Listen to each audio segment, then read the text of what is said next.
On है, इसको तो कोई नहीं। ओके जी, तो अब ये बता रहा था कि 30% जो पेपर है उसको ज्यादा प्रैक्टिस करनी है, ठीक है। ये जो आखिरी हिस्सा है ड्राफ्टिंग, इसका सबसे बड़ा एडवांटेज क्या है और डिसएडवांटेज क्या है?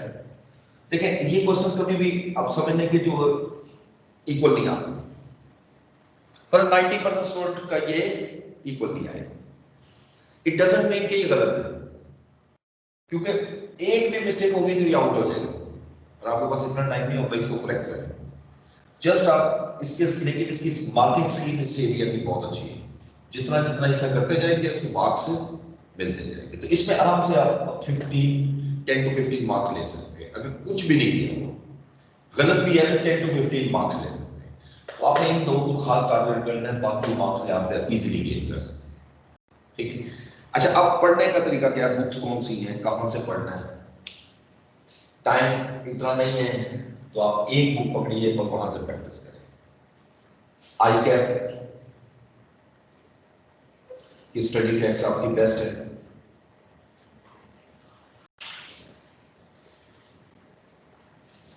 ठीक है। एक बुक आपने पढ़नी जरूर है साथ साथ। उसके बाद सेकंड, प्रैक्टिस के लिए प्रैक्टिस मटेरियल,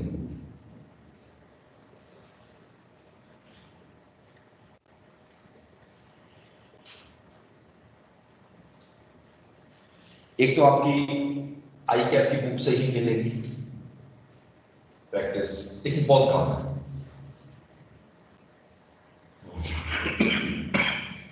इसके अलावा राइस की बुक ले लो, उसमें बहुत प्रैक्टिस मिलेगी आपको, इंट्रोडक्शन टू अकाउंटिंग की। इसके अलावा जैम क्वेश्चंस,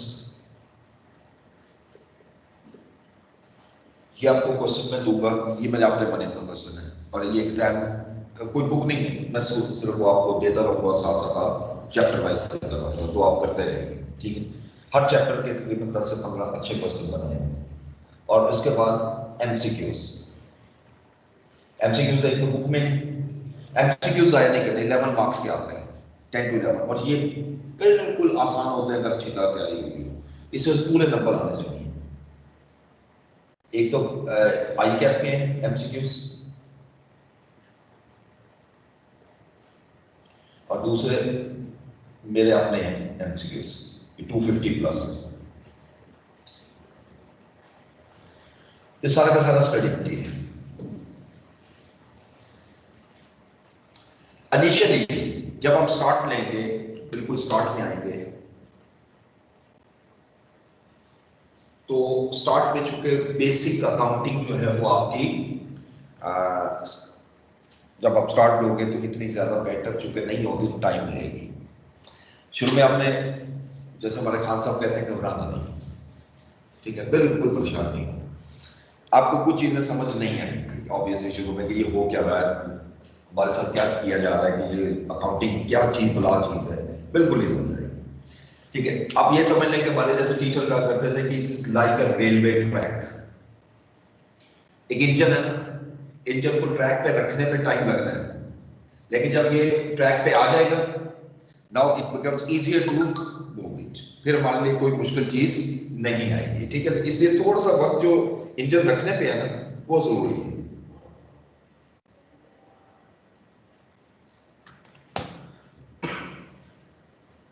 जी तहमास, आपको आवाज आ रही मेरी? यस सर, आ रही है। अच्छा, उस्मान,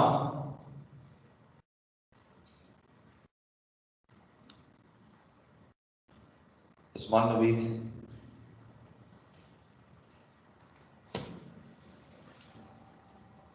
चलिए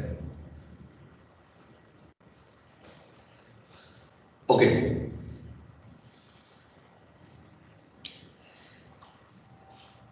प्रैक्टिस के लिए जो सबसे अहम चीज एंड में करनी है ना, वो है पास्ट पेपर्स। साथ साथ इसमें एक प्रॉब्लम आती है, मतलब मैं टॉपिक करवा रहा हूं बेसिक लेवल का, एग्जामिनेशन में कुछ एडजस्टमेंट लेवल की एंट्री भी बेसिक लेवल में दी होगी, क्योंकि एग्जामिनर जब पेपर बना रहा है वो ये अज्यूम नहीं कर रहा कि जी आपने ये चैप्टर से मैं टेस्ट ले, वो तो पूरी बुक उसको पता है कि ऑक्सफोर्ड पूरी बुक पढ़ गया है। तो इसलिए जब हम ये टॉपिक करेंगे तो पास्ट पेपर के डायरेक्ट करेंगे तो बहुत मुश्किल होगी, कई मुश्किल चीजें आएंगी जो आपको समझ में नहीं होंगी, वो आगे बढ़ेंगे आप।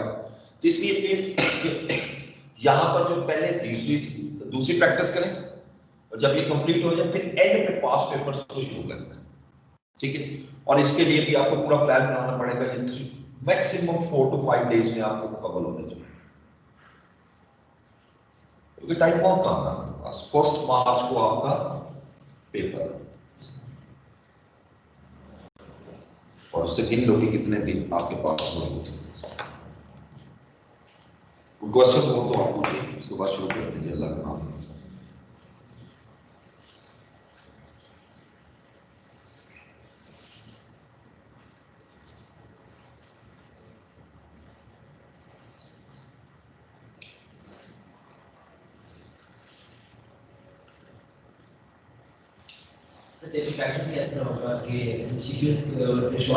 जी, एक्चुअली 30 से 35 मार्क्स का शॉर्ट क्वेश्चन और एमसीक्यूज, 30 से 35, जिसके अंदर कुछ पोर्शन यहाँ से भी कुछ यहाँ से भी, लेकिन मेजर यहाँ से, और उसके बाद फिर लॉन्ग क्वेश्चन आ जाते हैं, ठीक है। और लॉन्ग क्वेश्चन में भी अब जो उसने नया ट्रेंड लिया वो 15 मार्क्स से ऊपर क्वेश्चन नहीं लिया, पहले 20 मार्क्स का भी आ जाता है, अब वो 15 मार्क्स तक रह रहा है, क्योंकि वो एमसीक्यूज में निकल जाता है सर, इस वजह से।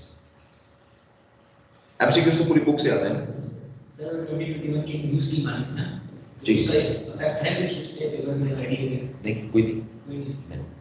बल्कि ये एमसीक्यूज करने की रीजन ये है कि जब कन्वर्ट होगा तो ये वो सारा ही एमसीक्यूज है, तो न्यूज़ की मानी है उसमें सारे ही एमसीक्यू होंगे, सारे एमसीक्यू बेसिक है, बेसिक तो इसी तरह होना चाहिए। थोड़ी सी सिलेबस में चेंज आएगी मतलब ये नहीं है निकाल देंगे ड्राफ्टिंग, क्योंकि इसको एमसीक्यूज नहीं दे सकते।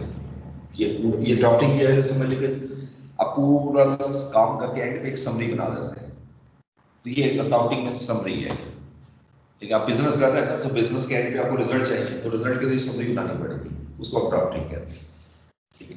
इसमें फाइनेंशियल स्टेटमेंट्स बनाते हैं। लेकिन बिस्मिल्लाह करते हैं, शुरू करते हैं अल्लाह पाक का नाम लेकर, क्योंकि अल्लाह पाक का नाम लिया बगैर कोई भी चीज़ मुकम्मल नहीं है। आप भी मोहताज, मैं भी मोहताज, खालिक वही है, वही करने वाला है।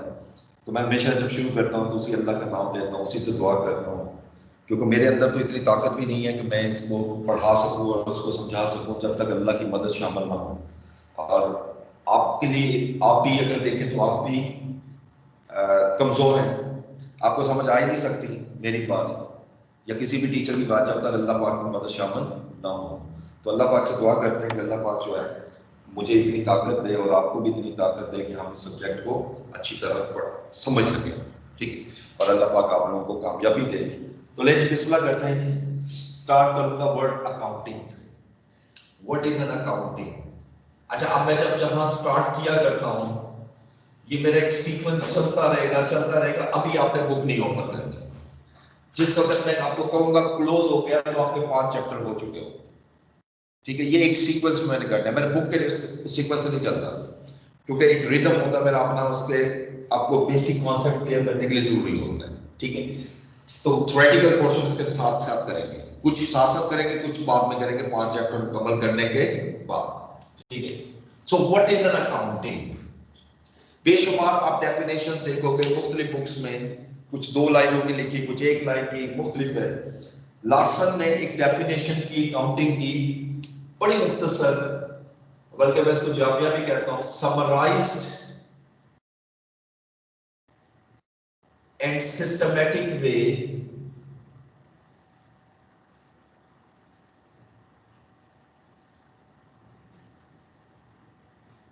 ऑफ रिकॉर्डिंग business transactions,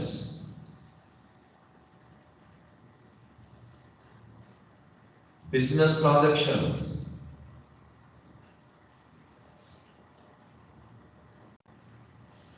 ये बड़े मुख्तसर से मैंने डेफिनेशन लिखी। Summarised and systematic way of recording the business transactions is known as our accounting. अब इसमें कुछ वर्ड्स आ रहे हैं, summarised and systematically, recording, business, transactions, इन तमाम वर्ड्स को समझना जरूरी है अकाउंटिंग। ये होते क्या है, तो मैं स्टार्ट करूंगा सबसे पहले business. So any student, what is a business, क्या माइंड में आता है? ये तो पढ़ा होगा, सुना तो बड़ा है कि बिजनेस कर रहे हैं। व्हाट इज अ बिजनेस, हम इसको क्या डिफाइन करें?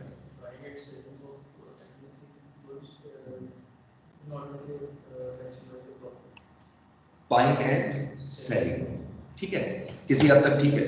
लेकिन आपने बाइंग और सेलिंग से क्या रेस्ट्रिक्ट नहीं कर दिया बिजनेस को? इसका मतलब सिर्फ खरीदना और बेचना बिजनेस है, इसके अलावा भी तो कोई एक और भी बिजनेस हो सकता है, मतलब मैन्युफैक्चरिंग भी हो सकता है, सर्विस भी हो सकता है। मैं टीचर हूँ, मैं पढ़ा रहा हूँ, ठीक है, मैं आपसे फीस ले रहा हूँ सपोज, तो मैं बिजनेस कर रहा हूँ। इसके अंदर सबसे पहली चीज होनी इंपॉर्टेंट है लीगल, ठीक है, एक्टिविटी, लीगल एक्टिविटी। देखो एक बंदा स्मगलिंग कर रहा है, वो भी तो प्रॉफिट ही कमा रहा है ना बजाहिर, लेकिन वो इलीगल एक्टिविटी। तो पहली चीज याद रखिएगा, बिजनेस की डेफिनेशन में हम लिखते हैं, लिखिएगा, साथ साथ लिखिएगा, ऑनलाइन वालों आप भी जरा प्लीज कॉपी खोल के रखिएगा और कोशिश करें कि फिजिकल क्लास में आ जाए, क्योंकि ये क्लास फिजिकली है तो ज्यादा बेटर हो जाएगा।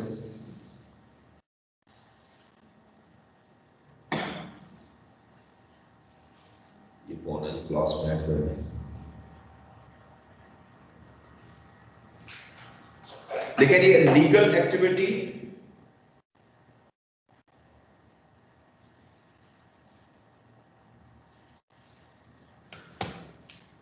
a legal activity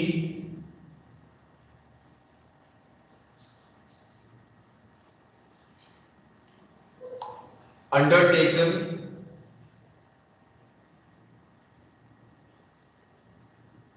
with the intention of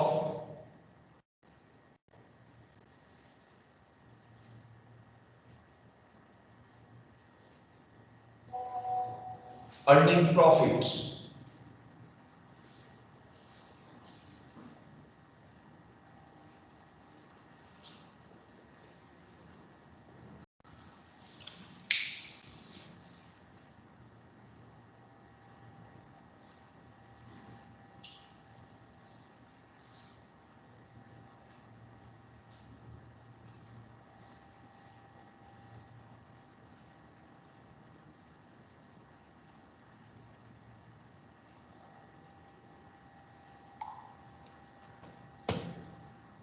okay, हर वो एक्टिविटी जो लीगल है और इसलिए इस मकसद के लिए की जा रही है कि आपने इसमें से प्रॉफिट अर्न करना है, उसको हम नाम देते हैं business. Take the case of a street hawker, वो वेजिटेबल मार्केट में जाता है, सुबह सुबह वेजिटेबल फ्रूट खरीदता है, डोर टू डोर आता है, सेल कर रहा है, कहने से कि इज कंडक्टिंग बिजनेस। इस डेफिनेशन के मुताबिक देखिए वो लीगल एक्टिविटी है, और अब ये सारा का सारा क्यों परफॉर्म कर रहा है? With the intention of earning profit. Definition में बेशक वर्ड प्रॉफिट लिखा जाता है, बट समटाइम लॉस भी तो हो जाता है। हम डेफिनेशन में नहीं लिखेंगे लॉस, क्योंकि कोई भी पर्सन जिसको पता है कि इस बिजनेस में लॉस अब क्यों करेगा, वो तो तभी करेगा ना जब उसको प्रॉफिट नजर आ रहा है। लेकिन सम टाइम एक्टिविटी के दौरान लॉस भी हो जाता है, ठीक है, it's a part of business. So इसका मतलब ये नहीं है कि बिजनेस हुआ है जो हमें नजर आ रहा है कि ये बना हुआ है, शॉप खुली हुई है, ये ऑफिस बना हुआ है, नहीं, हर वो एक्टिविटी जो इस मकसद के लिए की जा रही है कि उससे प्रॉफिट अर्न किया जाए, वो बिजनेस है। सपोज मैं बुक्स खरीदता हूं और सेल करना शुरू कर, I am conducting business because my intention is to earn profit. जहां इंटेंशन प्रॉफिट आ गई और एक्टिविटी लीगल हुई, वो बिजनेस, ठीक है।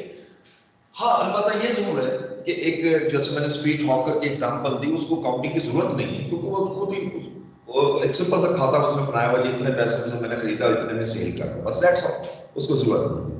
सेकंड आ जाता है ट्रांजैक्शंस। अच्छा, ट्रांजैक्शन को हम कहते हैं any dealing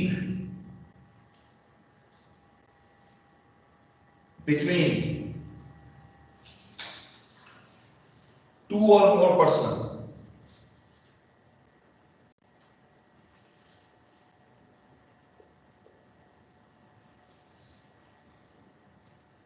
is known as transaction। जब कोई भी दो बंदों के से ज्यादा, दो या उससे ज्यादा बंदों के साथ डील होती है, बस मैं गुड्स बाय करता हूँ मार्केट से, तो मैं डील कर रहा हूँ उसके साथ। मैं गुड्स सेल करता हूँ कस्टमर को, मैं डील कर रहा हूँ उसके साथ। मैं बैंक से लोन लेता हूँ, मैं डील कर रहा हूँ बैंक के साथ। These are known as transactions. Legal से मतलब ये यहाँ पर हाँ जी, सिर्फ वही बिजनेस। देखो लीगल और इस्लामिक को हम जरा साइड पे रखेंगे, ठीक है? मतलब यहाँ पे मैं इस्लामिक और नॉन इस्लामिक की बात नहीं कर रहा, but we are in Islamic country. अब अल्कोहल का बिजनेस पाकिस्तान में अलाउ नहीं है, वाइन का बिजनेस पाकिस्तान में अलाउ नहीं है, ठीक है? वो लीगल, वो इलीगल हो जाएगा। लेकिन यही बिजनेस अगर आप यूएस से यूरोप में करेंगे तो लीगल है। यानी लीगल को डिफाइन करते हैं कि हर वो बिजनेस जो उस कंट्री ने अलाउ किया हो वो लीगल है। उसको नहीं कहेंगे क्योंकि वो अलाउ नहीं है, वो तो छुप के कर रहे हैं। बेशक एक्टिव स्मगलिंग क्या बता के तो नहीं कोई करेगा ना, स्मगलिंग जो है वो भी इलीगल है, क्योंकि वो भी तो प्रॉफिट ही अर्न कर रहा है, बल्कि अच्छा खासा प्रॉफिट अर्न कर रहा है, तो वो भी एक्टिविटी परफॉर्म कर रहा है, लेकिन हम उसको बिजनेस नहीं कह सकते।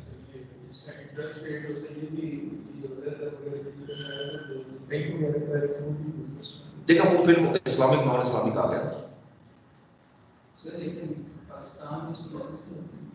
तो बिजनेस है, क्योंकि पाकिस्तान का लॉ अलाउ करता है बैंकिंग, ठीक है? हाँ अगर कोई, हाँ ये याद रखिएगा, अगर कोई इंडिविजुअल पर्सन कर्ज लेता है किसी को इंटरेस्ट पे, वो पाकिस्तान में इलीगल बिजनेस करते हैं लोग। अब यू नो, मैं भी जानता हूँ कुछ लोगों को, आपके भी इनकी शायद कभी नजर से गुजरे तो कुछ लोग करते हैं, ठीक है? वो मतलब पैसे लेते हैं और इंटरेस्ट पे देकर वापस लेते हैं। अब वो भी बिजनेस कर रहे हैं, वो इलीगल है, क्योंकि देखो लॉ के मुताबिक हर वो पर्सन जो बैंकिंग कंपनीज ऑर्डिनेंस के तहत बिजनेस करेगा उसको बैंक कहते हैं, और अगर यही एक्टिविटी कोई और परफॉर्म करेगा इलीगल, लॉ में नहीं आ रहा। लॉ बेसिक जो है ना, आपका फोकस होना चाहिए कि उस मुल्क का जो लॉ है उसके अंदर वो मौजूद है या नहीं। अगर है तो बिल्कुल आप करेंगे, वो लीगल एक्टिविटी, अगर नहीं है वो इलीगल एक्टिविटी, चाहे वो नॉर्मली लीगल हो दूसरे कंट्री के पॉइंट ऑफ व्यू से। ये याद रखिएगा, sometimes it may happen that activity which is illegal in one business might be illegal in another business, another country, ठीक है? तो ये कंट्री वाइज हम इसको देखते हैं कि लीगल एक्टिविटी है या नहीं। सर ये जो ट्रांजैक्शन का पहले रिटर्न और वर्बली दोनों हो सकती है, बिल्कुल हो सकती है। सर जो आपने डीलिंग किया है ये तो फिर नेगोशिएशन भी आएगा। डीलिंग का मतलब हम ये यूज कर रहे होते हैं कि जहां पर टैप आ जाए किसी का, ठीक है? एक तो होता है देखिए पहले ऑफर होती है, वो तो फिर लॉ में लंबी टर्म आ जाती है, ऑफर फिर काउंटर ऑफर, अल्टीमेटली एक डील हो जाती है, कॉन्ट्रैक्ट साइन हम कहते हैं डील हो गई। अब वो वर्बल भी हो सकती है, रिटर्न। अब बिजनेस में आप देखिए कस्टमर आता है आपसे नेगोशिएशन करता है, नेगोशिएशन करने के बाद एक प्राइस पे बायर और सेलर दोनों एग्री हो जाते हैं, क्या उनके दिमाग में रिटर्न हुआ है? सिर्फ ये को पेमेंट करता है, उसको इनवॉइस दे दी जाती है, ठीक है? बस वही एक डॉक्यूमेंट बन जाता है, तो वो डीलिंग का वर्ड हम इसलिए यूज, इधर इट कैन बी रिटर्न और वर्क, इसमें कोई रिस्ट्रिक्शन नहीं है, उसको हम ट्रांजैक्शन, ठीक है? अब जैसे एक एग्जांपल देता हूं, मैं जाता हूं मार्केट में मैं बुक्स का बिजनेस कर रहा हूं, बुक्स खरीदने जाता हूं और अभी उससे नेगोशिएशन स्टार्ट करता हूं और वापस आ जाता हूं, can I see it is a transaction? Answer is no, because no dealing has been made. Dealing का मतलब ये याद रखिएगा कंप्लीशन होना, जहां पर दोनों पार्टीज एग्री हो जाए। अभी एग्रीमेंट नहीं हुआ, माइट बी पॉसिबल, मैंने डिसाइड नहीं किया, ये भी पॉसिबिलिटी है उसने अभी डिसाइड नहीं किया और उसने फाइनलाइज नहीं किया, तो इस वजह से उसको हम अभी डीलिंग, उसको ट्रांजैक्शन नहीं कहेंगे, ठीक है? तो अकाउंटिंग में हमने जो ट्रांजैक्शन लेनी है वो कौन सी है?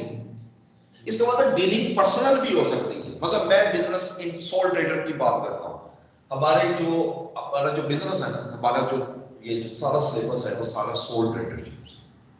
मैं थोड़ा सा यहाँ पे ब्रीफ कर दूंगा आपको, टाइप ऑफ बिजनेस 3 होगी, पहले इसको जरा थोड़ा सा डिस्कस, मैं मुख्तसर से डिटेल में बात में करूंगा। एक होता है सोल ट्रेडर।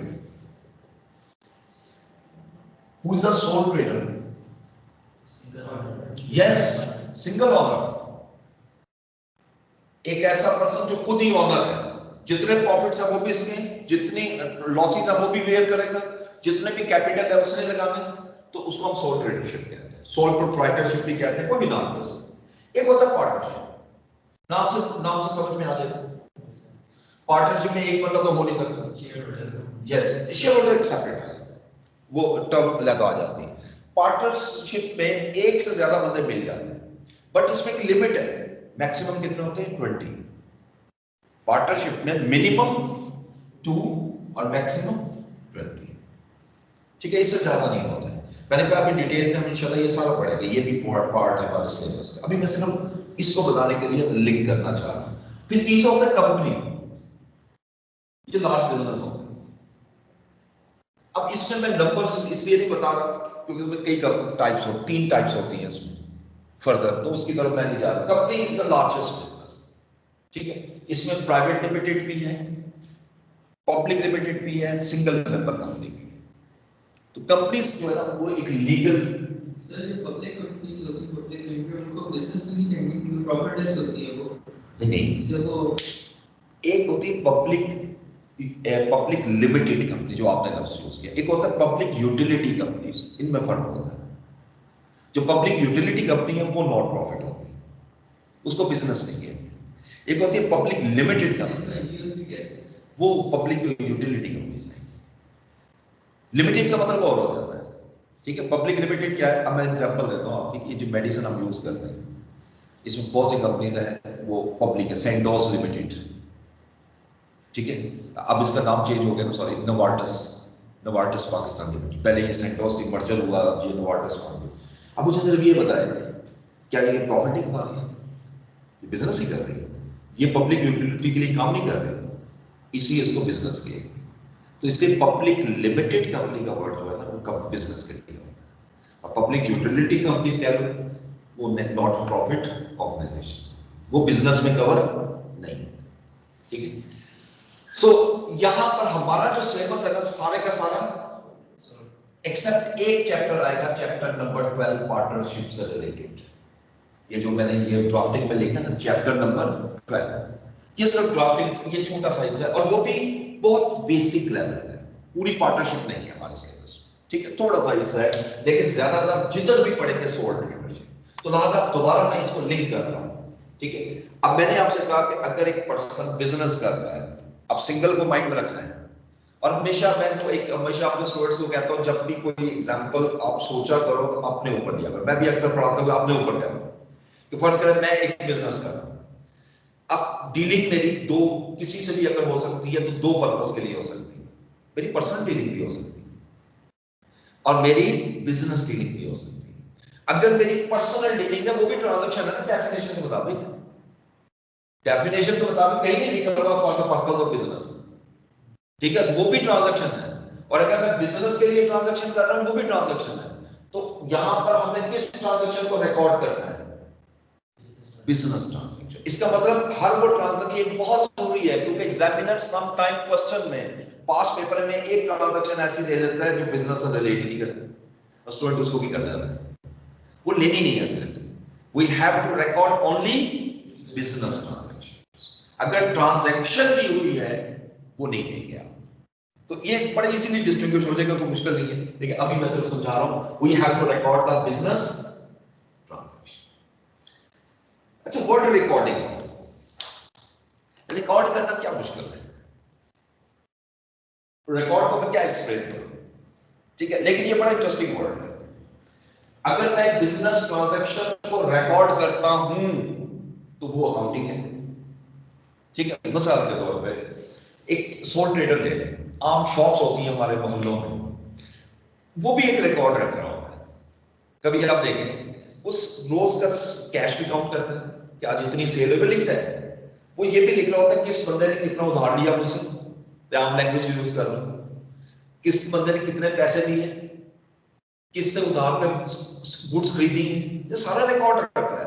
उसमें वो ये भी लिख रहा है कि मैंने बिजली का बिल कितना पे किया, वो ये भी लिख रहा है कि मैंने रेंट कितना पे किया, अगर कोई एम्प्लॉय रखा हुआ है वो ये भी लिख रहा है कि मैंने उसको सैलरी कितनी पे की। क्या वो सारा रिकॉर्ड रख रहा है कि नहीं?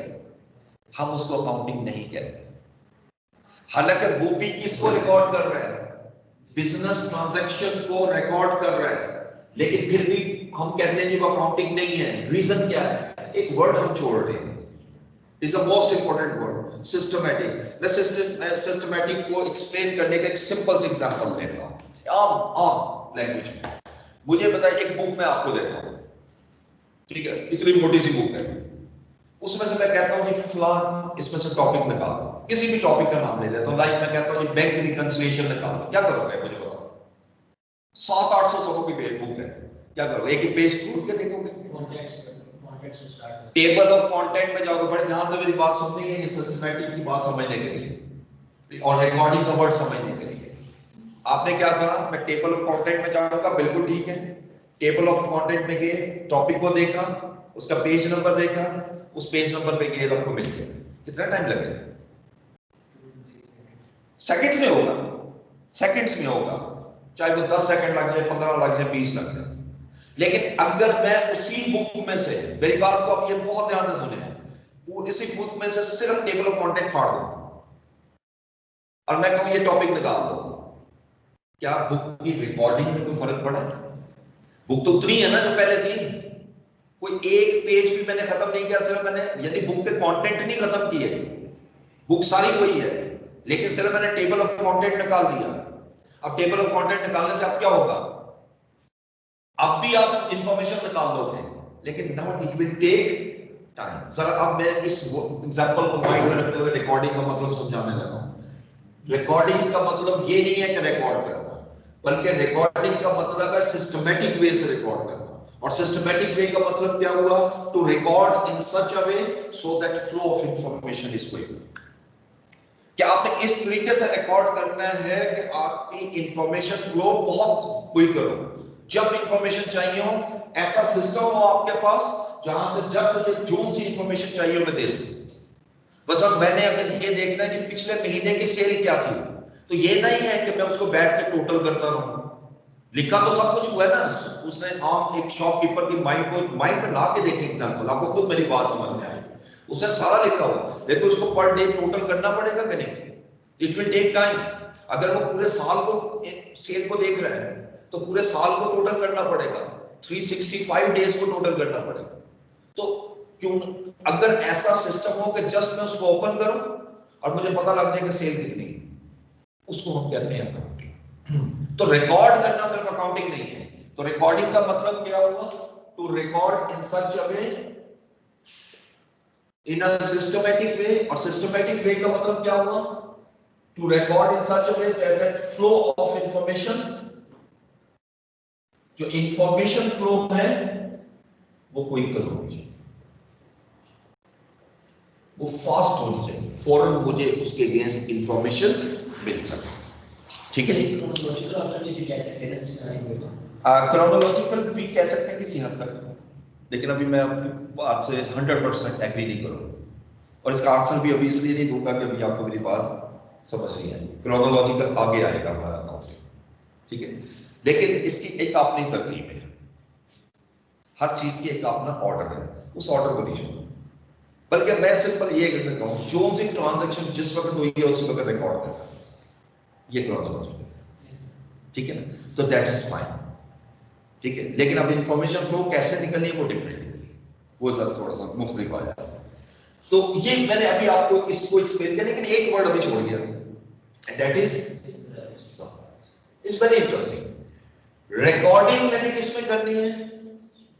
सिस्टमैटिक वे से, इसलिए ताकि इंफॉर्मेशन मुझे, और इंफॉर्मेशन जब भी चाहिए होंगे मुझे क्या चाहिए होंगे? देखिए मैं आपसे क्या अभी वर्ड यूज किया, मुझे, मैं कहता हूं जी एक महीने की लास्ट मंथ की सेल बताओ, क्या आप एक एक आइटम बताओगे? एक एक दिन की बताओगे? नहीं, मेरे लफ्ज को गौर से देखो, समराइज। ये जो मैंने वर्ड यूज किया ना ड्राफ्टिंग, ये समराइज, पूरी अकाउंटिंग पढ़ के एंड में हमने इसको समराइज कर, तब जाकर अकाउंटिंग सिस्टम कंप्लीट हो, ठीक है। तो in short recording is a book keeping, इसको बुक कीपिंग भी कहते हैं कि आप जिसमें रिकॉर्ड कर रहे हो उसको बुक्स है, और बुक्स को किस तरह कीप करना है, किस तरह मेंटेन करना है कि मैं इस ऑब्जेक्टिव को अटेन कर लूं, this is known as our accounting, ठीक है। अकाउंटिंग जैसे मैंने भी बताया था इज अ लैंग्वेज।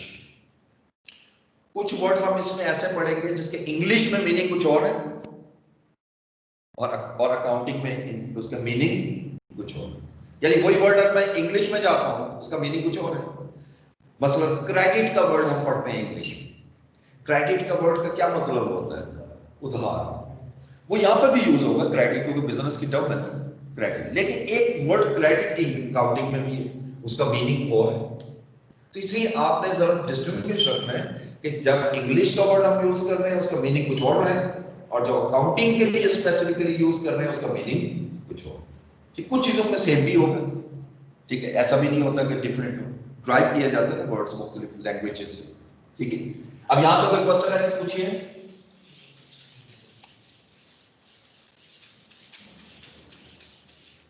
अच्छा, ये जो बच्चे ऑनलाइन बैठे हुए हैं तो ये साथ साथ नोट करेंगे, तो मैं बार बार बोर्ड रेज करना होगा। नोट कर रहे हो साथ साथ?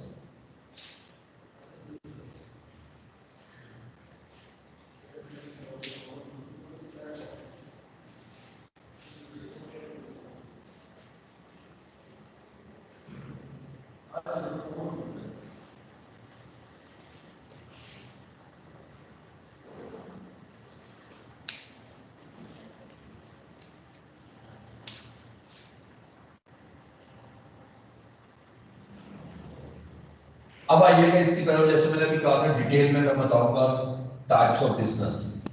Soul tradership is a business which is on and operate by, मैंने इसको सिंगल फॉर्म में लिखा है और आप ऑपरेटेड भी लिख सकते हो, by single owner, by one person. इसको हम वन मैन शो भी कहते हैं, वन मैन शो, क्योंकि एक ही पर्सन है वो ही सारा कुछ कर रहा है।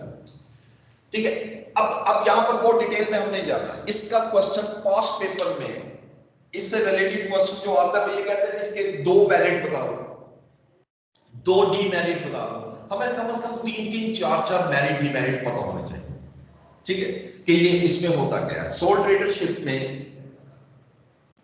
आपके मेरिट्स क्या है, एडवांटेजेस क्या है, बिल्कुल मुख्तसर डिस्कशन करेंगे। सबसे पहला मेरिट तो ये है कि बिजनेस के जो सीक्रेट्स हैं वो आउट नहीं होंगे। उसकी लॉजिक बड़ी सिंपल है।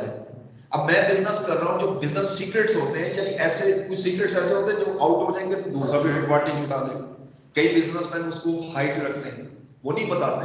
तो अगर एक से ज्यादा बंदे हैं तो बिजनेस सीक्रेट आउट होने के चांस बढ़ जाएंगे। अगर सिंगल पर्सन है तो वो बिजनेस सीक्रेट्स को वो सीक्रेट ही रखेगा, जिससे वो फायदा उठा सकता है। ठीक है, सेकंड अगर मैं बात करूं,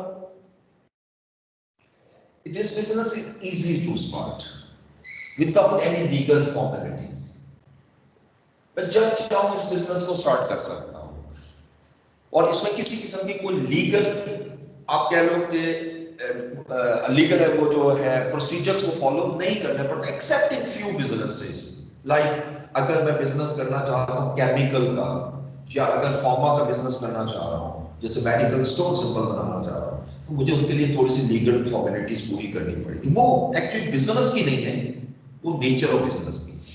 बस आप देखें, मेडिसिन का बिजनेस हर कोई नहीं कर सकता, उसके लिए लाइसेंस होना जरूरी है। एक डॉक्टर है, वो अगर क्लिनिक ओपन करता है उसके लिए एमबीबीएस का ना सिर्फ पास बल्कि उसके पास लाइसेंस होना चाहिए, जिसको आरएमपी शायद कहते हैं, रजिस्टर्ड मैन्युफैक्चरर, क्या लफ्ज होता है मुझे ज़हन में नहीं है, पर रजिस्टर्ड प्रैक्टिशनर होता है। उसका जब तक लाइसेंस नहीं होगा वो नहीं होगा। इंजीनियर है, वो अपना ऑफिस, आर्किटेक्ट इंजीनियर है, वो ऑफिस खोलना चाह रहा है, इंजीनियरिंग कंप्लीट करना जरूरी नहीं है, बल्कि इंजीनियरिंग काउंसिल से रजिस्टर्ड होना जरूरी है। तो ये लीगल फॉर्मेलिटी कुछ बिजनेसेस में जरूर होती है, बट जी जी बिल्कुल। अब जैसे मैं, मेरी भी फॉर्म है, ठीक है, अब उसके लिए बाकायदा हम अप्रूवल लेते हैं, जो अथॉरिटी, वो हमें एक सर्टिफिकेट देते हैं कि now you are practising mathematics. देखिए, आप जब चार्टर्ड अकाउंटेंट बन जाएंगे, तो जब चार्टर्ड अकाउंटेंट, एक चार्टर्ड अकाउंटेंट वो होता है जो प्रैक्टिस नहीं करता, जो जॉब्स करता है, उसके लिए कोई लाइसेंस जरूरी नहीं, उसके लिए क्वालिफिकेशन ही इनफ है। लेकिन if any person intend to start their own business, form बनाना चाह रहा है, उसके लिए फिर उसको अप्रूवल लेनी पड़ती है, उसको दूसरा सर्टिफिकेट भी लेना पड़ता है, जिसको कहते हैं प्रैक्टिसिंग सर्टिफिकेट। तो ये छोटी छोटी लीगल फॉर्मेलिटी, और लेकिन कोई इसमें कोई बहुत टाइम नहीं लगता। अगेन मैं ये कहूंगा इजी टू स्टार्ट, जब चाहे उसको बिजनेस को स्टार्ट कर सकते हैं, ठीक है। Third, quick decision making. Business में जब भी डिसीजन लेना है फॉरन डिसीजन हो जाएगा, एज कंपेयर टू पार्टनरशिप। जरा थोड़ी सी देर के लिए पार्टनरशिप में आते हैं, इसको जरा कंपेयर करके देखो, खुद समझ में आएगा। मैरिट का समझ उसी वक्त आएगा जब आप किसी से कंपेयर करेंगे। जब आपके 5 पार्टनर है, सपोज आपको डिसीजन लेना है, तो एक पार्टनर तो नहीं ले सकता ना, 5 एग्री हो या 5 में से 3 एग्री हो, 50% से ज्यादा कभी फैसला होगा, तो उसमें डिसीजन मेकिंग प्रोसेस थोड़ा सा प्रोलॉन्ग हो जाता है, ठीक है। तो समटाइम बड़े क्विक डिसीजन लेने होते हैं, ये हमारा बड़ा एडवांटेज होता है सोल ट्रेडरशिप, ठीक है। लेकिन डीमेरिट इसके बहुत ही ज्यादा है, लेकिन मैं लिखूंगा उसी तरह 3 ही। पहला तो मैं वर्ड लिख रहा हूं no perpetual succession. No perpetual succession mean ये हमारा एक ऐसा बिजनेस होता है जो बहुत लंबे अरसे के लिए नहीं चलता, क्योंकि वन मैन शो है, अब उसी पर्सन पे चलेगा। खास तौर पे कुछ बिजनेस जो है वो तो आगे चल ही नहीं पाते, लाइक एक डॉक्टर अपनी क्लिनिक ओपन करते हैं, अब वो तो प्रैक्टिस कर रहे हैं ना, अब अगर वो रिटायर हो जाते हैं या उनकी डेथ हो जाती है तो बिजनेस कौन चलाएगा? वो तो रजिस्ट्रेशन ही उनके नाम पे थी, और ये जरूरी तो नहीं है कि उनका बेटा या बेटी में से भी कोई डॉक्टर, अब क्लिनिक ओपन होते कि बंद हो जाती है। इसी तरह जनरल स्टोर भी देखें, लाइफ कितनी होती है जनरल स्टोर की? एवरेज लाइफ जो है वो हार्डली 20 से 25 साल है। कई होंगे जो चल रहे खानदानी चलते आ रहे हैं, लेकिन बहुत से खत्म हो जाते हैं, तो इनकी जो सक्सेशन है वो नहीं होती। कंपनीज की जो सक्सेशन है वो बहुत ज्यादा है कंपनीज की। मतलब take the case of Nestle, Nestle को 150 ईयर से ज्यादा हो चुके हैं, अभी तक चल रही, यानी जिन्होंने बनाए थे उनकी तो हड्डियां भी खत्म हो गई, बिजनेस अभी भी चल रहा है। सो कंपनी की सक्सेशन जो है ना, सक्सेशन का मतलब एक ओनर के बाद दूसरा ओनर आता है और बिजनेस कंटिन्यू है। तो यहाँ पर नो परपेचुअल सक्सेशन, तो यहाँ पर हमें किसी तरह की परपेचुअल सक्सेशन नहीं मिलती। इक्का दुक्का मिल जाएगा केस, मतलब एक डॉक्टर है, उसके बेटा या बेटी डॉक्टर है, तो एक दफा ट्रांसफर हो गया, ये जरूरी नहीं है कि ये सक्सेशन पे चल जाता है। ये इसका सबसे बड़ा डिफरेंस, या सो इससे मीनिंग मैं ये लूंगा कि business long period of time के लिए नहीं होता। सेकंड, लो कैपिटल इन्वेस्टमेंट्स, और इसको कंपैरिजन में देखना है आपने। इस बिजनेस को स्टार्ट करने के लिए चूंकि एक पर्सन है, तो इन्वेस्टमेंट जो है वो लो होगी एज कंपेयर टू पार्टनरशिप और company, where more than one partners और शेयर होल्डर्स आर देयर। जब आपके एक 20 बंदे बिजनेस स्टार्ट कर रहे हैं, एक टाइम में एक बिजनेस 20 पर्सन कर रहे हैं, वो कैपिटल ज्यादा लाइन कर रहे हैं, और जो एक कर रहा है कम होगा, इसलिए हम इसको लो कैपिटल इन्वेस्टमेंट भी कहते हैं। थर्ड, ये पॉइंट बड़ा अहम है, अनलिमिटेड लायबिलिटी, क्योंकि ये लफ्ज मैंने हर जगह यूज करना है आगे भी। अनलिमिटेड लायबिलिटी, इसका मतलब क्या होता है?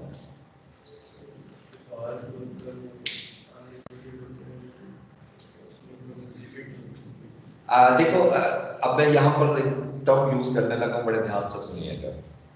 बिजनेस और बिजनेसमैन दो, क्या ये एक है या सेपरेट है?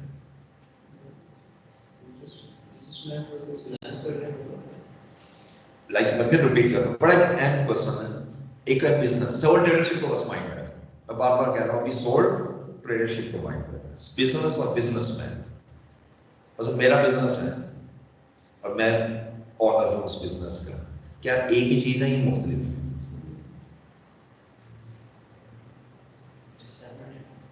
सेपरेट है। अच्छा, लीगल पॉइंट ऑफ व्यू से ये एक ही वजह, मैं अलग कर रहा हूं, अकाउंटिंग पॉइंट ऑफ व्यू से लेना वो अभी बाद में बताता हूं, लेकिन लीगल पॉइंट ऑफ व्यू से एक ही। क्यों? अगर मेरे बिजनेस पर भी केस होगा, कोई सू करता है, तो उसके जो जुर्माना कौन पे करेगा? मुझे पे करना पड़ेगा। उसको प्ली कौन नहीं करना है? मैंने पे करना है। इसलिए याद रखिए, लॉ के पॉइंट ऑफ व्यू से बिजनेस और बिजनेसमैन एक ही चीज है। So far as the sole tradership is concerned, ये मैं खास तौर पे भी कर रहा हूँ, बार बार कुछ वर्ड में बड़े जज्बाती अंदाज में कहता हूँ, उसकी वजह है कि ये फोकस करना जरूरी है। आगे जाके थोड़े से वर्डिंग दूसरे बिजनेस में चेंज हो सकती है, ठीक है। तो अनलिमिटेड लाइबिलिटी का मतलब क्या होता है? When business assets are not sufficient to discharge the liabilities, business liabilities, यानी बिजनेस मैं खत्म कर रहा हूं, जब खत्म कर रहा हूं तो बिजनेस लाइबिलिटीज होंगी ना, तो मुझे बिजनेस लाइबिलिटी कहां से पे करनी है? बिजनेस एसेट्स है, जितने एसेट है बेच दूंगा, बेच के जो कैश आएगा मैं अपनी लाइबिलिटीज को पे करूंगा। पर्सनल लाइबिलिटी की बात नहीं कर रहा, बिजनेस लाइबिलिटी की। अब business liabilities are assets are not sufficient in order to discharge the liability. बस मैं बिजनेस क्लोज करता हूं और मेरे पास 500,000 कैश आ जाता है बाय सेल ऑफ एसेट, सारे एसेट बेच देता हूं, 5 लाख आ गए, और मेरी लाइबिलिटीज कितनी है? मैं कहता हूं 700,000 मेरी लाइबिलिटीज है। मैं क्या करूं? लाइबिलिटी वो अमाउंट है जो बिजनेसमैन ने देनी है। अक्सर होता है बिजनेसमैन, मसलन आपने सैलरीज देनी है, अभी नहीं दी हुई, रेंट नहीं दिया हुआ, जितने भी खर्चे हैं, एक्सपेंसेस हैं, वो नहीं दिए हुए, फिर आपने उधार पे स्टॉक खरीदा हुआ था, वो नहीं दिया हुआ, ये लाइबिलिटी। या बैंक से लोन लिया हुआ था, वो नहीं दिया हुआ, वो भी लाइबिलिटी। लाइबिलिटी हर वो अमाउंट है जो आपने किसी को देनी, ठीक है। तो बिजनेस के एसेट तो समझ गए ना, जो असासे हैं, उसको बेचोगे जब बिजनेस खत्म करना है। 5 लाख के एसेट बिकेंगे, 7 लाख पे करना है, कैसे पे करोगे मुझे बताओ? 5 तो मैं पे कर सकता हूं ना, जो रिमेनिंग 200,000 है उसका क्या करूंगा? This is unlimited liability. अब जरा वर्डिंग को मैं कंटिन्यू कर रहा हूं। When business assets are not sufficient to meet the business liabilities, then personal properties of the owner must be sold in order to discharge these liabilities. This is unlimited liability. यानी आप ये नहीं कहेगा, वो ये नहीं कह सकता भाई बिजनेस के मैंने सारे एसेट बेचे, नहीं, लॉ ये कहता है अपनी जाती जायदाद भी बेचो, पैसे तुमने देने ही देने। ये बिजनेस की लाइबिलिटी थी, बिजनेस खत्म हो गया, तुम्हारी लाइबिलिटी बन, इन सिंपल वर्ड्स। मेरी बात समझोगे ना? तो उसको हम कहते हैं अनलिमिटेड लाइबिलिटी, ठीक है। ये पूरी स्टेटमेंट में बोल देता हूं, लिखिएगा। व्हेन द बिजनेस एसेट्स, इसकी डेफिनेशन खास तौर पे लिख लीजिए unlimited. Business assets are not sufficient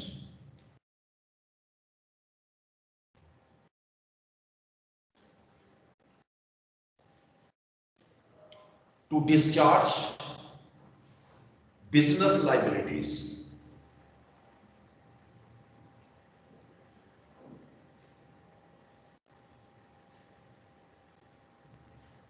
then personal properties of owner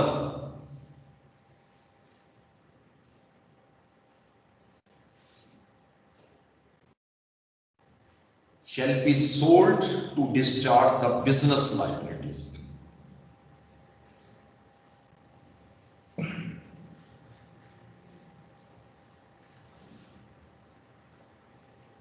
अगर कोई मुझे ये कहे कि बहुत आसान लैंग्वेज में बता दो, तो मैं ये कहूंगा कि अनलिमिटेड लाइबिलिटी में जो बिजनेस की लाइबिलिटी है वो पर्सनल हो जाती है अगर बिजनेस पे ना कर सके। यही मीनिंग निकला ना इसका। When business liability assets are not sufficient to pay the liabilities, then personal properties shall be sold to discharge them. उसको जाती, उसको बेचना, उसको ये कंसर्न नहीं है कि जी बिजनेस कोलैप्स कर गया, नहीं। लॉ कोर्ट में भी जाएंगे, कोर्ट भी यही डिसीजन देगी भाई आपने सब कुछ बेचो और ये पैसे दो, ठीक है, ये मस्त है, ठीक है। और अगर उसके पास पैसे ना हो, पर्सनल प्रॉपर्टी भी नहीं है, तो फिर तो वो फिर इंसॉल्वेंसी की तरफ जाता है, जिसको हम कहते हैं ना बैंकरप्ट हो जाना, फिर वो बैंकरप्सी होती है, वो एक लेवल है, उसका काउंटिंग से फिल आपका अलग है, ठीक है। ये मैं 3 मेरिट और 3 डीमेरिट आपके सामने लिखे। सेकंड आइएगा partnership.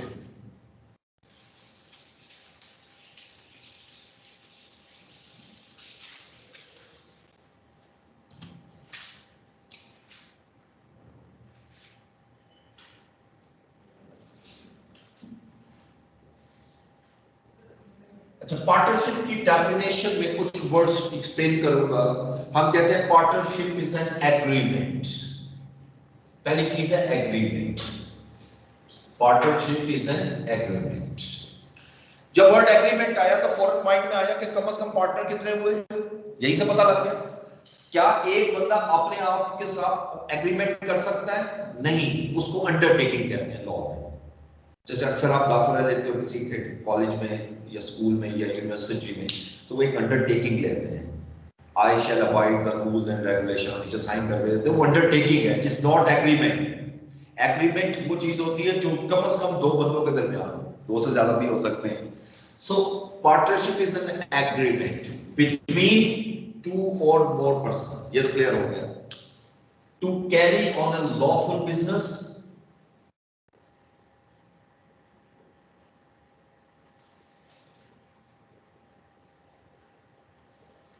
with the intention of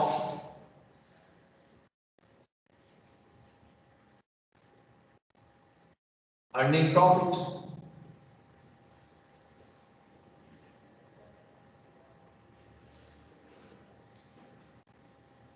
ठीक है, आप एक ऐसा एग्रीमेंट जिसके अंदर दो या दो से ज्यादा पर्सन हो और वो लॉफुल बिजनेस कैरी ऑन कर रहे हो और उनका इंटेंशन प्रॉफिट अर्निंग को, सब कुछ वही चीज है, सिर्फ फर्क क्या नजर आया? एग्रीमेंट। ठीक है, उसको हम नाम देते हैं पार्टनरशिप। इसमें मिनिमम मेंबर्स कितने होते हैं? 2। और मैक्सिमम मेंबर्स कितने होते हैं? 20। लेकिन in case of banking business, banking partnership, अगर बैंक की पार्टनरशिप है तो मैक्सिमम जो है वो 10 होंगे, ये याद रखिए। इस सब एक बिजनेस में लॉ ये कहता है फिर कंपनीज स्टेटस चेंज हो सकता है, फिर आप 20 से ज्यादा है तो फिर आप कोई पार्टनरशिप नहीं कर सकते। इसमें लिमिट है कि आप 20 तक आप कर सकते हैं, 20 से ऊपर होकर तो कंपनी कन्वर्ट करवानी पड़ेगी। ठीक, हाँ, इवन कम से भी करवा सकते हो, वो कोई रिस्ट्रिक्शन नहीं है, लेकिन 20 से ऊपर नहीं हो सकती पार्टनरशिप। और अगर बिजनेस बैंकिंग बिजनेस कर रहे हैं तो फिर मैक्सिमम 10, मिनिमम तो वही है 2। वो तो अंडरस्टूड एग्रीमेंट के वर्ड से हमें समझ में आ गया। पाकिस्तान में जो पार्टनरशिप एक्ट है, ये जो हम पार्टनरशिप करते हैं, इसमें जो एक्ट अप्लाई होता है उसको हम क्या कहते हैं? Partnership act 1934। ये पाकिस्तान बनने से पहले का, आज तक यही अप्लाई है। जो आपके इंग्लैंड का बना हुआ है वही हम यूज करते हैं, पार्टनरशिप एक्ट 1934। इसके सारे रूल्स और रेगुलेशन जो इस बिजनेस के हैं वो इसमें मौजूद है। तो इसको एक लीगल स्टेटस मिल गया बिजनेस को इस एक्ट की वजह से। यहां पर कोई एक्ट नहीं है सबऑर्डिनेटशिप का, ये सब सिंपल बिजनेस है, any person has a right to start a business.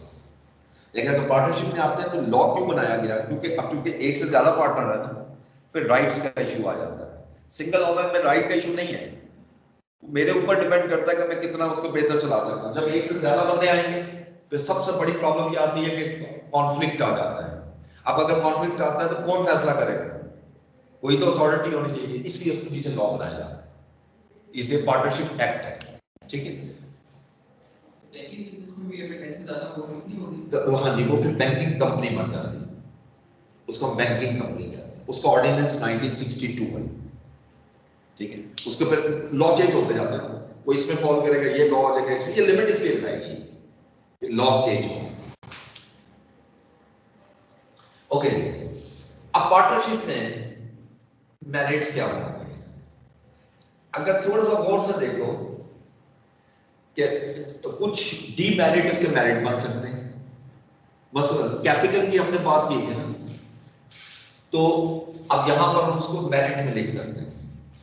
मैं लिखता हूं हाई कैपिटल इन्वेस्टमेंट, लेकिन ये जरूर लिखना है as compare to,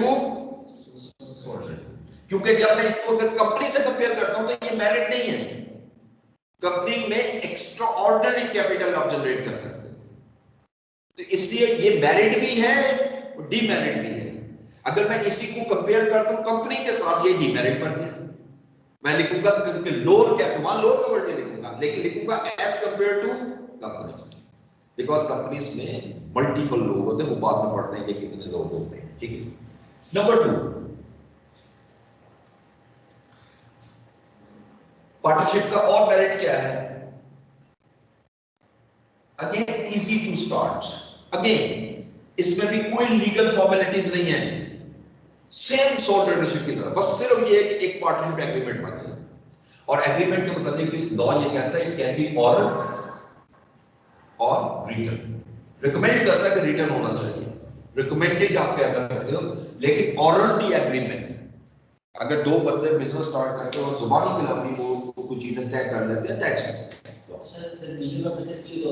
yes absolutely. फिर देखें, फिर तो ऑब्वियसली वहां पे जाकर जो बात करेगा वो अगर उसको एक्सेप्ट करेगा तो वही बात बनेगी, अगर वहां डिनाई कर देता तो आप कुछ नहीं कर सकते, आपके पास कोई ऐसा प्रूफ नहीं।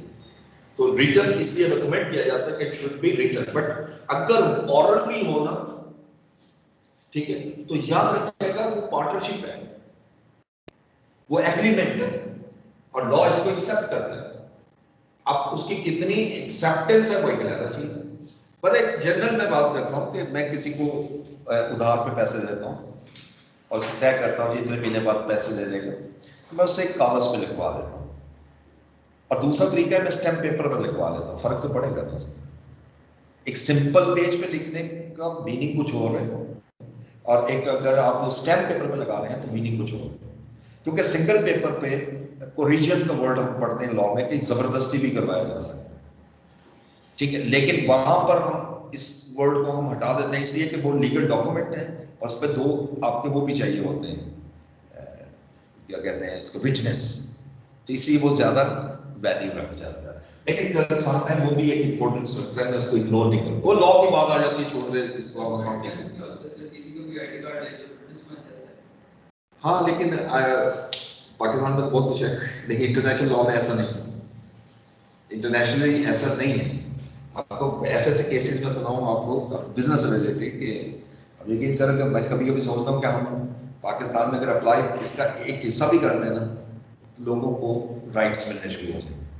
यहाँ पर सिंपल ये होता है कि जिसका जोर चलता है वो अपना एडवांटेज उठा लेता है, और जिसका जोर नहीं चलता वो बेचारा बैठ जाता है।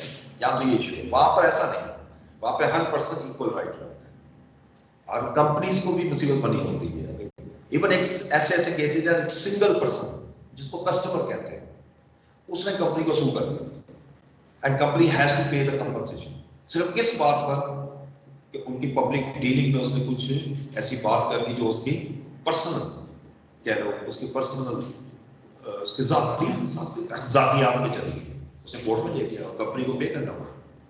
सो इस किस्म की चीजें पाकिस्तान में हमें नजर नहीं आती, लेकिन लॉ तो है, लॉ के अंदर सब कुछ लिखा हुआ है, कितना बेहतर अप्लाई होता है वो सेपरेट है। तीसरा मेरिट पार्टनरशिप का कि इट हैज लीगल एग्जिस्टेंस।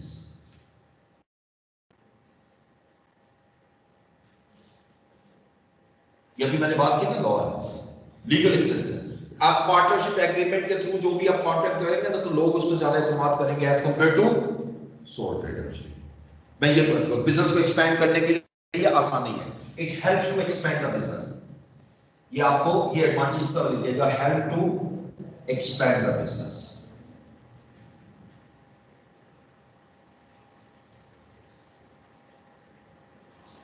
और अगर मैं इसकी डीमेरिट की बात करूं, 3 डीमेरिट डिस्कस करते हैं, यहां लाता हूं। देखो, लीगल एग्जिस्टेंस के यहां मीनिंग ये है कि इसके पीछे पूरा लॉ मौजूद है, ठीक है।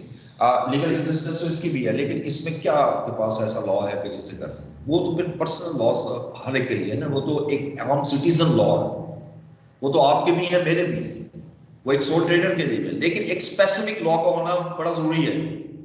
पार्टनरशिप बिजनेस के लिए स्पेसिफिक लॉस है, इसलिए हम उसको लीगल एग्जिस्टेंस इसलिए कहते हैं। अदरवाइज तो लीगल एग्जिस्टेंस तो हर पर्सन की है, आप उस बिजनेस को तो जोड़े, हर पर्सन की लीगल एग्जिस्टेंस है। सो डीमेरिट क्या मायने में आता है जी? डीमेरिट पहला तो कोई लिखिएगा, अनलिमिटेड लाइबिलिटी, इसमें भी याद रखिएगा सेम है। Unlimited liability. इसमें सारे पार्टनर्स होते हैं। जी बिल्कुल, सारे, जिसका जितना हिस्सा बनता है वो अपना लॉस देगा। वो डिपेंड करता है ना, इनके एग्रीमेंट जरूरी नहीं इक्वल, नहीं, वो तो डिपेंड करता है किसका कितना शेयर है।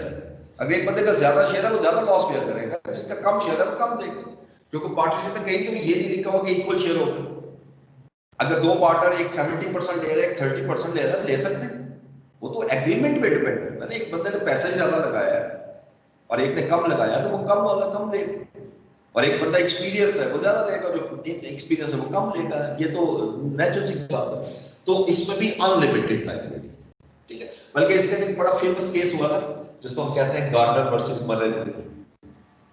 ये रूल भी मान लिया हुआ है, गार्डनर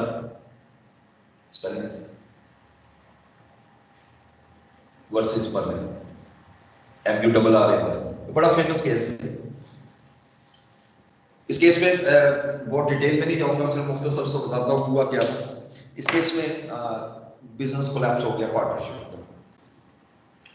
अब बिजनेस के एसेट बेच दिए, लाइबिलिटी जितनी पे हो सकती थी पे हो गई, सारी पे नहीं। अब केस, जिसने पैसे जिन लोगों ने लेने थे वो केस कर दिया उन्होंने कहा जी कहीं हमारे पैसे नहीं दे रहे। तो उसमें जो बाकी लोग हैं वो एग्री हो गए, ठीक है हम अपना शेयर दे देते हैं। जो तीन पार्टनर थे, तीन पार्टनर, दो एग्री हो गए हम दे देते। तीसरा जो था वो कहता मेरे पास है ही कुछ देने के लिए। बात समझो कि नहीं? मिसाल के तौर पे तीन बंदों के पास 1 मिलियन आता है, दो ने पे कर दिया, अब तीसरे पर्सन का रह गया जो ये गार्डनर था, उसके पास है ही कुछ नहीं था देने के लिए। कोर्ट में केस चला गया, कोर्ट में केस किया तो कोर्ट ने उसकी वैल्यूएशन करवाई तो वाकई उसके पास कुछ नहीं था। फिर कोर्ट ने ऑर्डर किया कि चूंकि ये पार्टनर था आपका तो आप लोग बेयर करेंगे। बात समझो, यानी अब जिसने 1-1 मिलियन देना था ना उसे 1.5 देना पड़ा। तो इसको रूल, आजकल हम अकाउंटिंग में इसको रूल यूज करते हैं, गार्डनर वर्सेस मर्रे रूल, ये अकाउंटिंग ट्रीटमेंट है। हम इसी तरीके से इस लॉ को फॉलो करते हैं, इसलिए ये वर्ड जो है लीगल एक्सिस्टेंस से आपको नजर आ रहा है, ये ज्यादा क्लियर होगा। ये ओके, बंदे से बंदा लेबर के तौर पे किया जाए, उसको दे उससे लेबर लीजिए किससे? गार्डनर से, अगर लेबर ले ली तो उसको अपने पास काम पे रख सकते हैं। हाँ, पॉसिबिलिटी है, हाँ, वो तो हो सकता है, वो तो आप कर सकते हैं, ठीक है। वो तो ये है ना कि आप रिकवरी कर, लेकिन एक चीज याद रखें कि जब when law court decides a person is insolvent, आप उससे 1 रुपया नहीं ले सकते, अब आप उससे पैसे नहीं ले सकते। अब उसे जाकर मांगोगे तो वो आपके खिलाफ जाएगा तो कोर्ट आपको पकड़ लेगा, ठीक है। तो ये लॉ इंटरनेशनल के राइट को प्रोटेक्ट किया जाता है, मतलब वाकई नहीं है, समटाइम होता है ऐसा, उसको सब कुछ बेच दिया, बेच के अब देखें घर की चीजें तो यूज करेगा, वो तो नहीं बेच सकता, मतलब घर की नॉर्मल चीजें, लेकिन जो बाकी एसेट्स होता है ना कोई भी नहीं। और आजकल तो लोग वैसे ही अपने नाम पे नहीं रखते, ठीक है। तो नाम पे ना हो तो वैसे किससे वो करेंगे। नंबर 2, दूसरा डिमेरिट इसका क्या है? Decision making may take more time.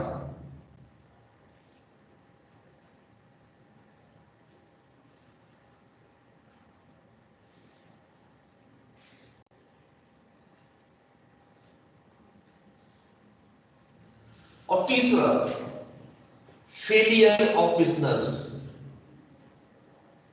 Due to disputes. ये पार्टनरशिप में बहुत ज्यादा देखा गया इंटरनेशनल। पार्टनरशिप बिजनेस बहुत प्रोलॉन्ग नहीं करता। उसकी रीजन क्या है? उसकी रीजन सिर्फ ये है कि उनके डिस्प्यूट्स हो जाते हैं जिसकी वजह से वो फेल हो जाते हैं। अक्सर बिजनेस में हमने देखा है पार्टनर्स लैदा हुए फिर अपना अपना बिजनेस शुरू कर दिया।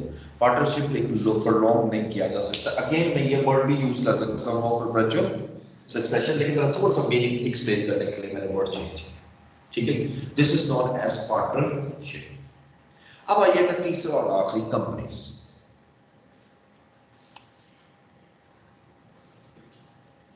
यहां से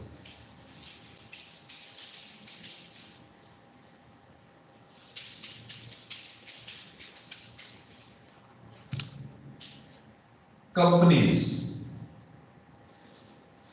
are the business which are registered under Companies Act 2017 या भी रिसेंट है कंपनीज एक्ट जो है, ठीक है।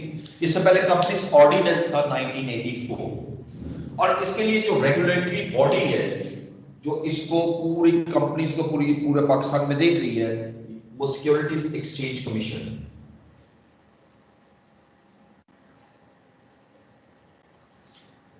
सिक्योरिटीज एक्सचेंज कमीशन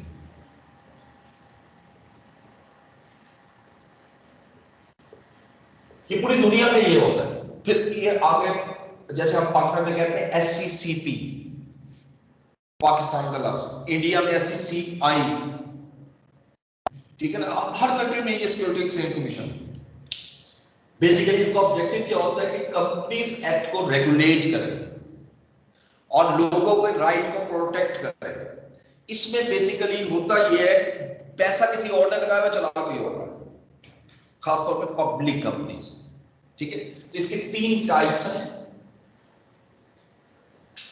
एक तो ये रिसेंट भी आई, पहले नहीं होती थी, इसको हम कहते हैं SMC, सिंगल मेंबर कंपनी। ये प्राइवेट लिमिटेड बुला रही है, SMC private limited. Second private limited, simple private limited. और थर्ड पब्लिक लिमिटेड।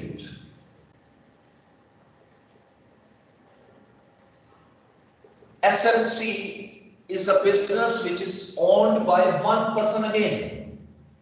लेकिन अभी हम जब सोल ट्रेडरशिप पढ़ रहे थे तो सोल ट्रेडरशिप में क्या डिसएडवांटेज था, उसकी लीगल एग्जिस्टेंस नहीं है। अगर एक सोल ट्रेडर बिजनेस कर रहा है तो वो बिजनेस को एक्सपेंड नहीं कर पाता, तो उसकी लीगल एग्जिस्टेंस नहीं है, उसको कॉन्ट्रैक्ट नहीं मिलते। तो अगर कोई सिंगल पर्सन अगर कॉन्ट्रैक्ट लेना चाहता है तो वो अपने स्टेटस को रजिस्टर्ड करवा लेगा, जिसको हम कहते हैं SMC प्राइवेट लिमिटेड। ये भी सोल ट्रेडरशिप की तरह है, लेकिन इसकी बकायदा लीगल एग्जिस्टेंस, ठीक है। सेकंड, प्राइवेट लिमिटेड कंपनी में मिनिमम 2 और मैक्सिमम 50 में शेयर होल्डर्स होते हैं। यहां पर जो वर्ड यूज करते हैं ना वो शेयर होल्डर्स है कंपनीज के लिए, ठीक है। वो पर्सन जो शेयर्स खरीदता है वो शेयर होल्डर है। मेंबर्स भी कहते हैं, शेयर होल्डर्स भी कहते हैं। पब्लिक लिमिटेड कंपनी में मिनिमम 7, मैक्सिमम नो लिमिट्स। जी, share holders are owner of business, ठीक है। तो ये शेयर होल्डर्स की बात कर रहा हूं। स्टॉक मार्केट जो होती है, हाँ वहां से शेयर, जी, ये वो पब्लिक लिमिटेड। तो शेयर कैसे निकाले जाते हैं? ये पूरा प्रोसीजर है शेयर्स निकालने का कि पब्लिक लिमिटेड कंपनीज होती हैं, वो बाय लॉ, अगेन लॉ की बात कर रहा हूँ, कंपनीज है। कंपनी पूरी वर्क को डिवाइड करते हैं 50 पार्ट्स में। नहीं तो अगर आप कह रहे हैं 50, नहीं, आप देखो जब कंपनी रजिस्टर्ड होती है ना तो वो अपना शेयर कैपिटल बताती है कि आप इतना कैपिटल, इतने शेयर इशू कर सकते हैं। पहली चीज तो ये बड़ा डिफरेंट टाइप बिजनेस है, इसको उससे लिंक ना करें आप बिजनेस से। बस अब मैंने कंपनी बनानी है ना तो मैं पहले शेयर कैपिटल लिखूंगा। मैं कहता हूँ जी 700 मिलियन मेरा शेयर कैपिटल। अब ये जरूरी नहीं है कि मैं 700 मिलियन से बिजनेस शुरू करूं, ये रजिस्टर्ड हुई है इससे। मैं 100 मिलियन लगाता हूं, बिजनेस स्टार्ट कर देता हूं। अब 600 मिलियन में किसी वक्त भी इशू कर सकता हूं। जब कंपनी का नाम बनता है तो लोग इन्वेस्टमेंट करने को तैयार होते हैं कि नहीं, नेचुरल सी बात है। उस वक्त फिर मैं लोगों से शेयर इशू करता हूं। जब शेयर इशू करूंगा तो ये लोग मुझे पैसा दे देंगे।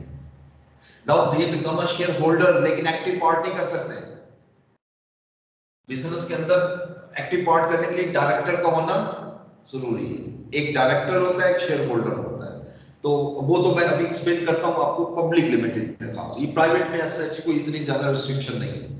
प्राइवेट लिमिटेड कंपनी जो है ना ये फैमिली बिजनेस है मोस्टली, यानी इसमें जो शेयर होल्डर होते हैं सब फैमिली मेंबर है। ये पार्टनरशिप की एक ऐसी टाइप है जिसको आपने लीगल स्टेटस दे दिया, और बेहतर लीगल स्टेटस, ठीक है। पार्टनरशिप भी लीगल स्टेटस है, लेकिन कंपनीज में अभी मैं बताऊंगा सबसे बड़ा एडवांटेज क्या होता है। ये वर्ड लिमिटेड, हमने सोल ट्रेडरशिप और पार्टनरशिप में क्या पढ़ा है कि लायबिलिटी क्या होती है, अनलिमिटेड। ये कंपनीज में लायबिलिटी लिमिटेड होती है, ये कंपनी को पे करना होता है ना। जी बिल्कुल। और अगर कंपनी के पास एसेट नहीं है, कम है, लायबिलिटी ज्यादा है, कोई एग्जांपल 700,000 मैंने देना है, 500,000 मेरे पास है, 200,000 कौन पे करेगा? कंपनी के पास है ही कुछ नहीं, कंपनी कोलैप्स कर दे, कोई भी नहीं पे करेगा। यानी आप उनकी जो जो चला रहे हैं ना कंपनी, उनकी प्रॉपर्टीज नहीं बिकेगी। ये है इसका सबसे बड़ा एडवांटेज। इसको हम लीगल स्टेटस इसलिए कहते हैं, ठीक है। और याद रखना है, सोल ट्रेडरशिप हो या पार्टनरशिप, बाय लॉ बिजनेस और बिजनेसमैन एक ही चीज है, या पार्टनर्स एक ही चीज। कंपनीज में कंपनी और जो शेयर होल्डर है, ये दोनों सेपरेट, ये दोनों सेपरेट है। पूरी क्लास वाली बड़ी क्यों इस साथ से रुके बैठे तो दिला जा रहा तो वैसे देखेगा दे यार ये तो 3 साल बच्चे बैठे पूरी क्लास को भी साथ चार रखो अपना भी चल तो दिला जा रहा बहुत दूर तो आप बेटे चलो सॉरी सर कोई मसला नहीं।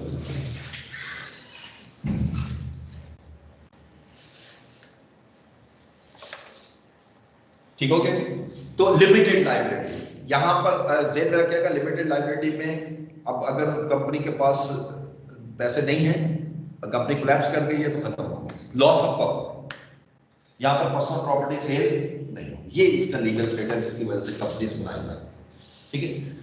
एसएमसीसी का होता है single member company, single member company. अच्छा, पब्लिक लिमिटेड चूंकि बहुत बड़ी कंपनी होती है, बहुत बड़ी, मैंने अभी कहा इसके अंदर कोई लिमिट नहीं है, यानी थाउजेंड्स ऑफ शेयर होल्डर हो सकते हैं, ठीक है। लेकिन पब्लिक कंपनी में होता यह है, इसमें एक होते हैं शेयर होल्डर्स, प्राइवेट में भी होते हैं, लेकिन जो मैंने कहा वो फैमिली बिजनेस है, इसलिए उसकी डिटेल ज्यादा डिस्कशन की जरूरत नहीं है। एक होते हैं डायरेक्टर्स, ये असल में सारा डिटेल में तो आपका लॉ में है, बिजनेस लॉ में। अकाउंटिंग में सिर्फ हम थोड़ा सा ब्रीफली डिस्कस करते हैं, मैं कोशिश करता हूँ कि इसमें ज्यादा टाइम ना लगाएं, लेकिन थोड़ा कॉन्सेप्ट जरूर सीखना है। शेयर होल्डर वो लोग होते हैं जो बिजनेस में पैसा लगा रहे हैं, डायरेक्टर्स इन्हीं शेयर होल्डर्स में से सिलेक्ट होते हैं, यानी ये भी शेयर होल्डर है। Every director is a share holder, but every share holder is a not a director, ठीक है। अब होता क्या है, सबने पैसा लगाया, एक शेयर जो होता है ना, एक शेयर, उसका एक वोटिंग राइट होता है, वन वोटिंग राइट। अब मेरे पास 500 शेयर है, जब मैं वोट कास्ट करूंगा ना, तो 500 वोट कास्ट होंगे। मैंने खुद डायरेक्टर्स इलेक्ट करने, यह बकायदा इलेक्शन प्रोसेस है, जिस डेमोक्रेटिक सिस्टम है कंपनीज। तो अब शेयर होल्डर्स में से ही डायरेक्टर्स चूज किया। सर ये किसकी बिना में चूज करेगा कि शेयर जिसके ज्यादा होंगे? ऑब्वियसली जिसका शेयर ज्यादा हो अपने आप को वोट दे सकता है ना। सर आईफोन पब्लिक लिमिटेड में क्या चीज? आईफोन पब्लिक लिमिटेड, बिल्कुल पब्लिक। और आईफोन तो बेसिकली वो है ना, ब्रांड है, इसके पीछे कंपनी तो आई थिंक एप्पल है ना। Yes sir. हाँ, तो वो पब्लिक लिमिटेड वर्ल्ड वाइड वाला है। इंग्लैंड में जो हम वर्ड यूज करते हैं ना, थोड़ा सा बताता हूं, पाकिस्तान में लिमिटेड का वर्ड आता है। जिस कंपनी के साथ सिर्फ वर्ड लिमिटेड लिखा हो, सिर्फ प्राइवेट का वर्ड ना हो, सिर्फ लिमिटेड का वर्ड, ठीक है, उसको हम कहते हैं पब्लिक, ठीक है। मैं तो सबकी एग्जांपल देता हूं, एक एक नाम बताता हूं। पाकिस्तान एसएमसी, शायद आपने नाम सुनी होगा, बड़ा बिजनेस नहीं है, ठीक है। अब वो जैसे कल ही मेरे पास एक क्लाइंट आया था, उसका कंपनी का नाम है लेट्स, मुझे नाम पूरा याद नहीं आ रहा, हाँ, let's compare SMC private limited. जो भी एसएमसी कंपनीज हैं, उसके लिए मस्ट है कि वो अपने नाम के साथ एसएमसी प्राइवेट का लफ्ज लिखें। बिल्कुल शेयर होगा, लेकिन सारे शेयर उसी की होंगे। कंपनी जितनी भी होगी वो उसका कैपिटल शेयर्स में कन्वर्ट होगा, लेकिन इसके शेयर स्टॉक मार्केट में नहीं मिलेंगे, ठीक है। फिर आता है प्राइवेट लिमिटेड कंपनी। हर वो कंपनी प्राइवेट लिमिटेड जो भी होगी अपने नाम के साथ प्राइवेट जरूर लिखेगी। वही बहुत सी मशहूर कंपनीज हैं जैसे मुल्लर एंड फिप्स,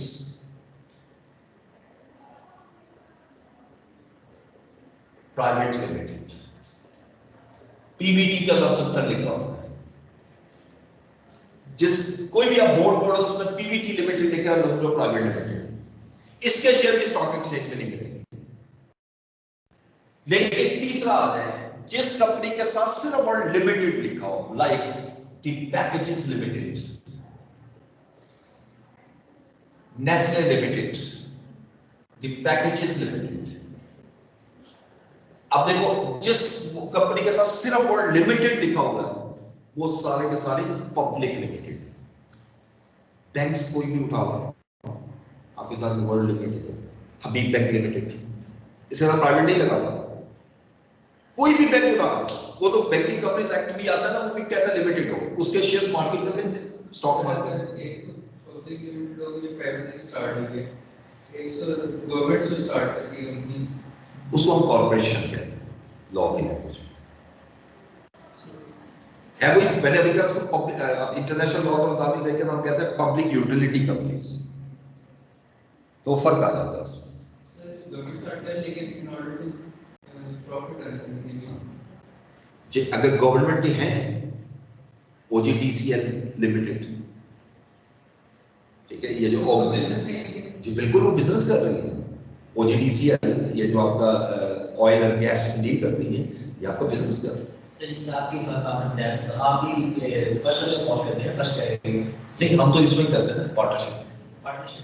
फर्म्स के लिए जो है ना वो होती पार्टनरशिप, उसके लिए कंपनी नहीं बना सकते, उसकी अपनी लीगल रिस्ट्रिक्शंस है, ठीक है ना, उसमें आप कंपनी नहीं बना सकते, उसमें आप हाँ कंपनी बिजनेस आप पैदा कर सकते हैं। जैसे मेरी अपनी कंपनी मैंने बनाई हुई है जीएसएसएच पिलर्स प्राइवेट लिमिटेड, तो वो प्राइवेट लिमिटेड है, ठीक है, लेकिन वो एक अलग बिजनेस आ जाता है, लेकिन उसके साथ में टच नहीं कर सकता।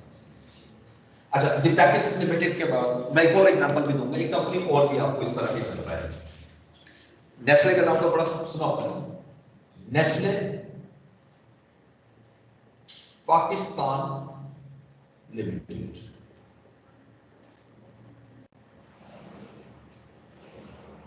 अच्छा, अब ये क्या है, ये तो ना एसएमसी का वर्ड है ना प्राइवेट लिमिटेड का वर्ड है, सिर्फ लिमिटेड है, लेकिन दरमियान में पाकिस्तान आ गया।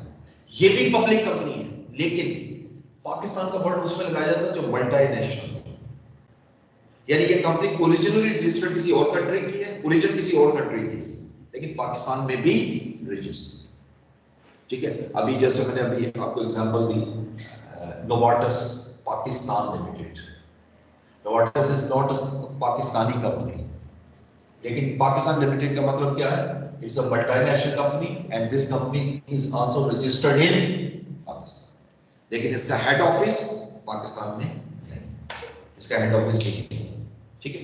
इसको इसके साथ पाकिस्तान का वर्ड है। जितनी भी पब्लिक लिमिटेड कंपनीज है ना, इनके शेयर्स हमें कहां से मिलेंगे, स्टॉक एक्सचेंज से। तो स्टॉक एक्सचेंज को हम सेकेंडरी मार्केट कहते हैं। सर पब्लिक लिमिटेड की मिनिमम 7 मिनिमम 7, मैक्सिमम कोई लिमिट शेयर होल्डर्स, अब तो 7 आपको कहीं किसी के भी नहीं मिलेंगे। जब जो स्टॉक एक्सचेंज में समझाते हैं किस तरह, मतलब शेयर्स किस तरह हैं। देखो स्टॉक एक्सचेंज, अब देखो मैं सिंपल बताता हूं, मैं अगर पब्लिक कंपनी लिमिटेड कंपनी के शेयर खरीदता हूं, तो अगर मुझे शेयर तो खरीद लिया, मुझे अब प्रॉफिट भी मिल रहा है जिसको डिविडेंड कहते हैं, मुझे मिल रहा है, लेकिन अब मुझे जरूरत पड़ गई रकम की, मैं कंपनी को वापस करूंगा तो कंपनी कभी भी नहीं लेगी बाय लॉ, बस मैंने शेयर ले लिए अब मेरे, अब फिर मुझे क्या फायदा हुआ लेने। फिर ये एक सेकेंडरी मार्केट बनाई गई जिसको हम स्टॉक एक्सचेंज करते हैं।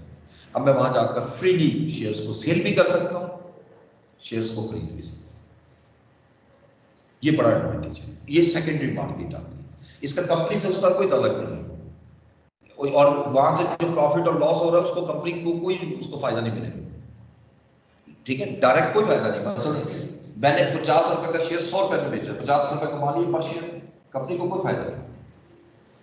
ये सेकेंडरी मार्केट, इसको कहते हैं स्टॉक एक्सचेंज ऑफ पाकिस्तान। पूरी दुनिया में है स्टॉक एक्सचेंज, पाकिस्तान की जो है ना कराची में जो है पाकिस्तान स्टॉक एक्सचेंज। जी आप कुछ कहें, ठीक है। तो ये खैर एक अलग टॉपिक है, कभी तो टाइम मिला जरूर डिस्कस करेंगे इंशाल्लाह, लेकिन अभी मैं इसको छोड़ रहा हूँ, स्किप कर, सर 7 से कम हो लेकिन उसके भी शेयर मार्केट में उसके लिए हो ही नहीं सकते, लॉ कहाँ से लॉ कर, इंटरनेशनल होते हैं उसके लिए अलग मार्केट होती है, उसको कहते हैं AIM, alternate investment market. Stock exchange की तरह ना एक ऑल्टरनेट मार्केट भी होती है, वहाँ प्राइवेट लिमिटेड के भी होती है, पाकिस्तान में ट्रेड नहीं है, या थर्ड वर्ल्ड कंट्रीज में भी नहीं है, डेवलपिंग कंट्रीज में। तो कंपनी के इतना कुछ डिस्कस करने के बाद एडवांटेज तो सामने आ गए। नंबर 1, ये भी स्टूडेंट है। हेलो, वालेकुम सलाम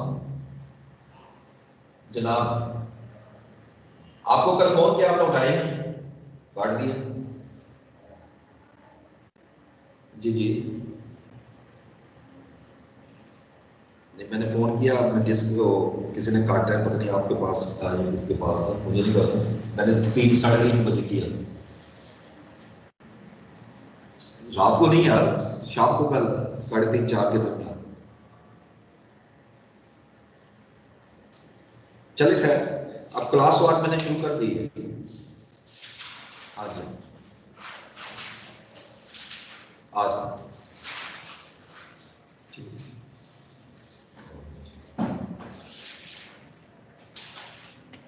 okay, artificial person. Artificial person क्या है? एक होता है नेचुरल पर्सन, एक आर्टिफिशियल पर्सन। मैंने अभी क्या कहा, कंपनी और शेयर होल्डर दोनों लेना है।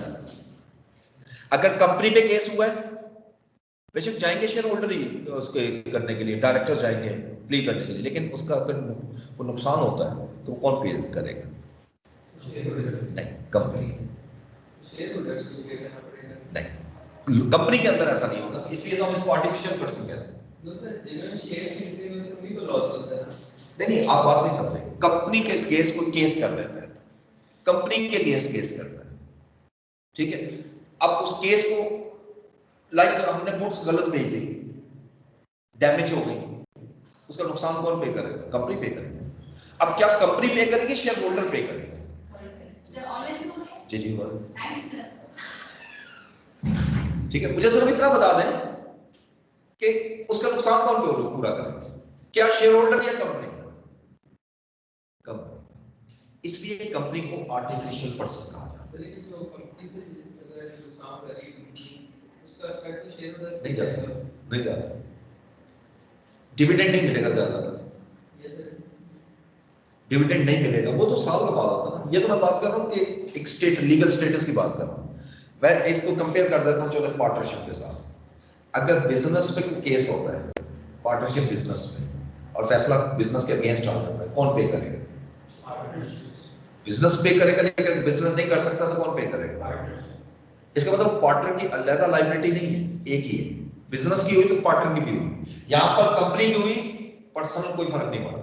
और अगर किसी डायरेक्टर पे केस होता है या किसी शेयर होल्डर पे केस होता है, उसका कंपनी से कोई लेना देना नहीं है। वो ये क्या है कि कंपनी एक सेपरेट एंटिटी है, जो शेयर होल्डर है उसको हम लोग जो है हम नेचुरल पर्सन, लॉ की नजर में हम कहते हैं नेचुरल पर्सन, और लॉ की नजर में एक पर्सन वो भी पर्सन होता है जो आर्टिफिशियल है। दोनों में फर्क याद रखिएगा। हर वो पर्सन जिसको punishment in form of imprisonment दी जा सके लॉ की नजर में, उसको नेचुरल पर्सन कहते हैं। और हर वो पर्सन जिसको इम्प्रिजनमेंट ना दी जा सके, सिर्फ फाइन किया जा सके, उसको आर्टिफिशियल पर्सन कहते हैं। अब कंपनी को कैद तो नहीं कर सकते, बात समझो कि लॉजिकली, इसलिए हम इसको कहते हैं आर्टिफिशियल पर्सन। कंपनी को जब भी ये होगा ना कोई भी उसके केस, तो उसको फाइन से होते हैं। लेकिन अगर कोई डायरेक्टर है, जैसे अभी रिसेंटली देख लो, ऑडी कंपनी है बहुत बड़ी, जो कार सुनाती है, उसके CEO गिरफ्तार हो गए, ठीक है। जो चीफ एग्जीक्यूटिव ऑफिसर डायरेक्टर होता है, वो तो सबसे बड़ा डायरेक्टर कह रहे हैं इस तरह, जो सबको लीड कर रहा है, वो गिरफ्तार हो गया। उसको पनिशमेंट भी हुई है, फाइन भी हुआ, इम्प्रिजनमेंट भी हुई। क्यों? अब उसने जानबूझकर एक गलत सॉफ्टवेयर उसके अंदर इंस्टॉल करवाया, ये इंटेंशन साबित हो गई। जो कि CO2 एमिशन होती है ना, कार्बन डाइऑक्साइड जो गाड़ियों से निकलती है, वो गलत रीडिंग बता रहा है। उन्होंने मुफ्ती गाड़ियां चेक की, पकड़ ली, 800 मिलियन यूरो का फाइन प्लस इम्प्रिजनमेंट। ठीक है, वो नहीं ये देखते कितनी, अब ये बहुत, उसको कह सकता हूं ना बिजनेस जाइंट है, बहुत बड़ा ग्रुप है। सर ये सिर्फ उस पर्टिकुलर पर्सन, यस, ये पर्सन, क्योंकि देखो उसने कंपनी को फायदा जरूर पहुंचाने की कोशिश की, लेकिन जाती मकासद के लिए। इसमें कंपनी में फाइन नहीं हुआ, इसमें फाइन किसको हुआ है? ठीक है, तो ये चीज बड़ी जरूरी होती है, और डायरेक्टर उसमें गिरफ्तार भी होगा। तो वो इसका मतलब नेचुरल पर्सन है। आर्टिफिशियल पर्सन क्या है? अब कंपनी ने एक कॉन्ट्रैक्ट किया, जब भी कॉन्ट्रैक्ट होता है ना कंपनी का, कंपनी के नाम पे होता है। गाड़ी खरीदेंगे, कंपनी खरीद रही है, कंपनी के नाम पे उसकी रजिस्ट्रेशन होती है, पाकिस्तान में पर्सनल नहीं होती। तो इसलिए इसका मतलब है कंपनी आर्टिफिशियल पर्सन। दूसरा एडवांटेज क्या है? Perpetual succession. ये मैंने आपको बताया था, परपेचुअल सक्सेशन।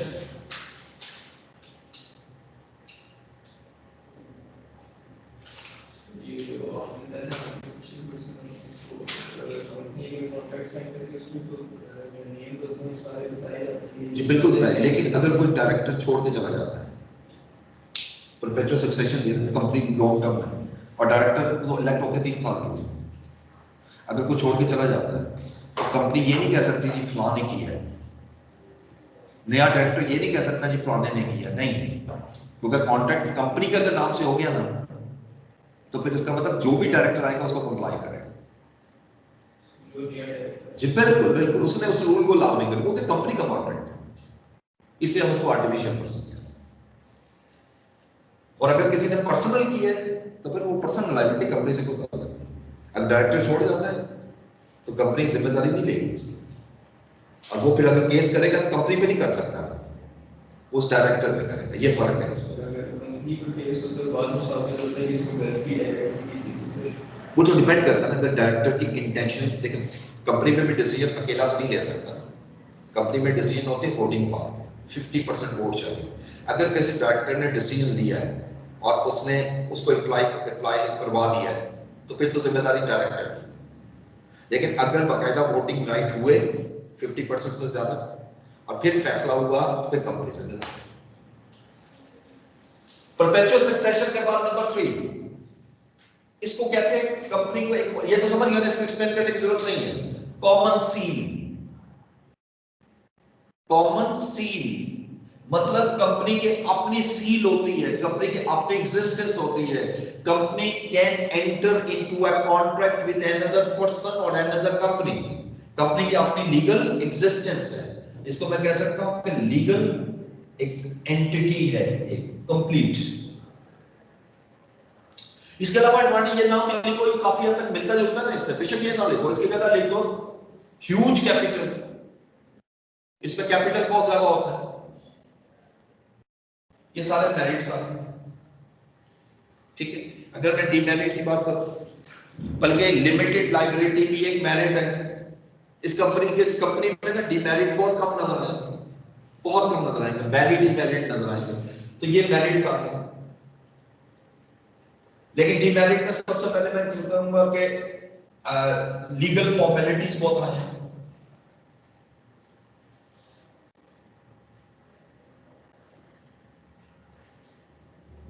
फॉर्मेलिटीज बहुत ज्यादा नहीं, पहले सर्टिफिकेट ऑफ इनकॉर्पोरेशन लो, फिर सर्टिफिकेट ऑफ इनकॉर्पोरेशन, पहले कमेंसमेंट इनकॉर्पोरेशन लो, फिर कमेंसमेंट लो, फिर प्रॉस्पेक्टस इशू करो, बेशुमार legal formalities. Number 2, huge cost to start a business. इसका बिजनेस स्टार्ट करने के लिए ना बहुत सी कॉस्ट लगानी होती है, यानी एक पूरा प्रोसेस है। पब्लिक लिमिटेड कंपनी को स्टार्ट से लेकर इनकॉर्पोरेशन होने तक 3 से 4 महीने लग जाते हैं। अब उस 3-4 महीने में आपके एक्सपेंसेस तो हो रहे हैं, आप रेवेन्यू जनरेट कर ही नहीं सकते। बात समझो कि नहीं? मतलब आपको बिजनेस ऑफिस तो खोलना पड़ेगा, एम्प्लॉय भी रखने पड़ेगा, बिजली का बिल भी आएगा, रेंट भी देना पड़ेगा, लेकिन अभी आप ऑपरेशन स्टार्ट नहीं कर सकते कंपनी में। ठीक है, तो इसलिए huge cost to start a business. Number 3,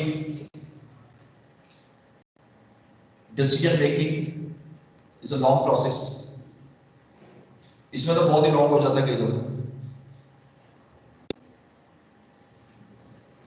it will take a lot of time. पहले मीटिंग कॉल करो, इसके लिए लीगल रिक्वायरमेंट है। अगर कोई भी आपने डिसीजन लेना ना, तो आपको पहले मीटिंग कॉल करनी पड़ेगी, जिसको EGM कहते हैं, एक्स्ट्रा ऑर्डिनरी जनरल मीटिंग। पहले मीटिंग कॉल करो, मीटिंग के बाद उसका एजेंडा बनाओ, फिर आपको ऑब्वियसली अगर फैसला करना है तो 15 दिन का गैप देना जरूरी है लॉ के मुताबिक। ये नहीं है आज मैं मीटिंग कॉल कर रहा हूँ कल मीटिंग करें, नहीं, विद इन 15 डेज आपने मीटिंग कॉल कर सकते हो, आफ्टर 15 डेज। अब अगर मैं मीटिंग कॉल करता हूँ तो 15 दिन का प्रोसेस तो ये गया, फिर जरूरी नहीं है कि मीटिंग वाले दिन फैसला हो जाए। 50% वोटिंग, फिर उसके लिए वो भी होता है कोरम, जैसा आपने ये सुना होगा हमारी असेंबलियों में भी होता है कोरम, मिनिमम, हाँ जी, मिनिमम इतने लोगों को मौजूद होना जरूरी है। अगर उसे कम वोट दे देना, बेशक वो 50% ज्यादा एक्सेप्ट ही नहीं होगा, तो फिर मीटिंग दोबारा कॉल करनी पड़ी। It's a long process, again legal formalities, सारे शेयर होल्डर्स सारे नहीं, इसमें जो एक मीटिंग में हेड्स बैठते हैं, मैनेजर्स वगैरह हैं, मैनेजर्स नहीं, शेयर होल्डर्स या डायरेक्टर्स, मैनेजर्स डिसीजन लेके वही कर सकते हैं। सर अगर कोई डायरेक्टर है जिसकी 50% से ज्यादा उसमें कंपनी में, हाँ हाँ, तो फिर तो वो स्टॉप हो जाता, फिर स्टॉप हो जाता, फिर तो इतना प्रोसेस प्रोलॉन्ग नहीं होता। लेकिन अक्सर पब्लिक कंपनी में ऐसा होता नहीं। जो डायरेक्टर्स होते हैं ना, उनके पास 7-8% शेयर होते हैं, और ये 7-8 बहुत बड़ी अमाउंट होती है, ठीक है, तो फिर भी उनको कुछ एफर्ट करनी पड़ती है। EGM लाइक ई क्या स्टार्ट होता है? एक्स्ट्रा ऑर्डिनरी जनरल मीटिंग, एक होती है AGM एनुअल, वो रेगुलर होती है, वो हर साल के एंड पे करना जरूरी है बाय लॉ।